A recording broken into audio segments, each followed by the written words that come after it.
আসসালামু আলাইকুম। অল আইটিভিতে আপনাদের সবাইকে স্বাগতম। আজকের এই ভিডিওতে আমরা দেখব কিভাবে আপনি আপনার ওয়ার্ডপ্রেসে প্লাগইনস অ্যাড নিউ বাটনটিকে ফেরত আনবেন।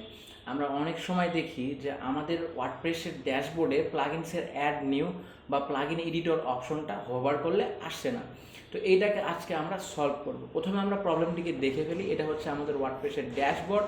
যদি আমরা এখানে প্লাগইনসের এখানে হোভার করতেছি তাহলে এখানে কোনো অ্যাড নিউ বা প্লাগইন এডিটর কোনো অপশন আসতেছে না, কিংবা আমরা প্লাগইনসের লিস্টের অল প্লাগইনসটাও পাচ্ছি না, এবং আমরা এখানেও অ্যাড নিউ বাটনটা পাচ্ছি না। তো এই অ্যাড নিউ বাটনটাকে কীভাবে ফেরত আনা যায় এটা আজকে আমরা এই ভিডিওতে দেখব।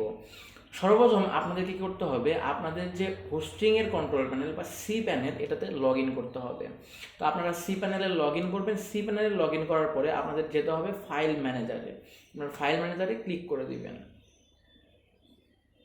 ফাইল ম্যানেজারে ক্লিক করলে আপনি এখানে একটি অপশন পাবেন, সেটার নাম হচ্ছে public_html। এটাতে ক্লিক করবেন। ক্লিক করার পরে আপনি এখানে আপনার যে ডোমেন বা সাব ডোমেন সেটাকে ক্লিক করবেন, যেখানে আপনি ওয়ার্ডপ্রেস ইনস্টল করছেন সেইটা।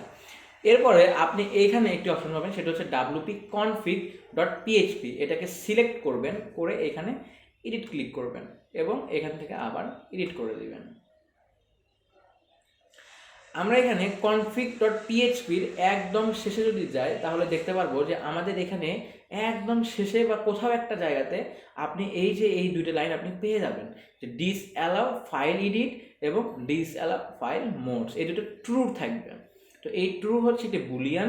তো আপনাকে এই বুলিয়ানটা ট্রু থেকে ফলস করে দিতে হবে। এই ফলস করে দিবে, এইগুলো অবশ্যই ছোট হাতের হইতে হবে। আবার এখানে ফলস করে দিবেন। ফলস করে দিয়ে আপনি এটাকে সেভ চেঞ্জেস করে দিবেন। এরপর যদি আমরা এখানে আমাদের এই প্লাগইনসের এখানে আসি এবং এটাকে রিলোড দেই, তাহলে দেখতে পারবো যে আমাদের এই প্রবলেমটি সলভ হয়ে গেছে। আমরা এখানে install plugin, add new plugin editor এবং এখানে এই বাটনটিকে পেয়ে যাচ্ছি। তো আপনি চাইলে আপনার প্লাগইনসের অ্যাড নিউ এই বাটনের যে মিসিংটা এটাকে ফিক্স করতে পারেন। তো এই ছিল আজকের ভিডিও। এতক্ষণ অল আইটিভির সাথে থাকার জন্য আপনাদের সবাইকে আন্তরিকভাবে ধন্যবাদ।